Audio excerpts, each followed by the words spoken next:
नमस्कार, मैं हूं देवांशी मोइत्रा। 3 राज्यों में बीजेपी को हार क्या मिली, अभी तक चुप रहने वाले सहयोगी ने एक एक करके केंद्र सरकार और बीजेपी पर हमले करने शुरू कर दिए हैं। और इसकी शुरुआत हुई देश के सबसे बड़े राजनीतिक मौसम विज्ञानी और देश के अवसरवादी राजनीति के पुरोधा कहे जाने वाले लोजपा के अध्यक्ष रामविलास पासवान के बेटे चिराग पासवान से।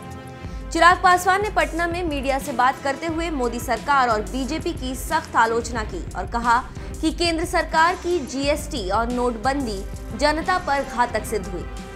चिराग पासवान का बयान देना था कि बीजेपी सत्ते में आ गई और लोजपा के सामने झुकते हुए बिहार में पहले समझौते से इतर फैसले पर विचार करते हुए दोबारा फैसला किया, जिसमें लोजपा को फायदा मिला।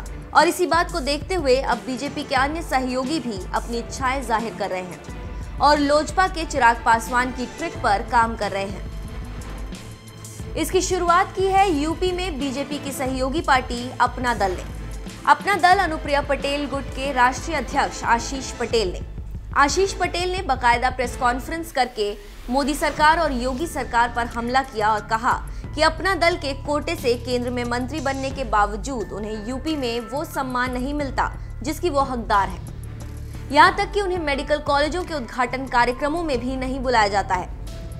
आशीष पटेल यही नहीं रुके और आगे कहा कि हमारी पार्टी आने वाले आम चुनावों के बाद भी नरेंद्र मोदी को ही प्रधानमंत्री के रूप में देखना चाहती है, लेकिन बीजेपी अपने सहयोगियों को बराबर का सम्मान नहीं दे रही है। वहीं जब मीडिया ने पटेल से पूछा कि लोकसभा के चुनाव में अपना दल कितनी सीटों की मांग कर सकता है, तो पटेल ने कहा कि ये समय आने पर बताया जाएगा, लेकिन हमारी ताकत पहले से बढ़ी है और हम सम्मान के भूखे हैं। वहीं इस बयान के बाद राजनीतिक विश्लेषकों का मानना है कि जिस तरह लोजपा ने दबाव बनाकर अपनी बात मनवा ली है, ठीक उसी तरह एनडीए के अन्य सहयोगी भी अब बीजेपी पर दबाव बना रहे हैं। अब देखना दिलचस्प होगा कि बीजेपी कितना दबाव में आती है और सहयोगी कितना फायदा उठा पाते हैं।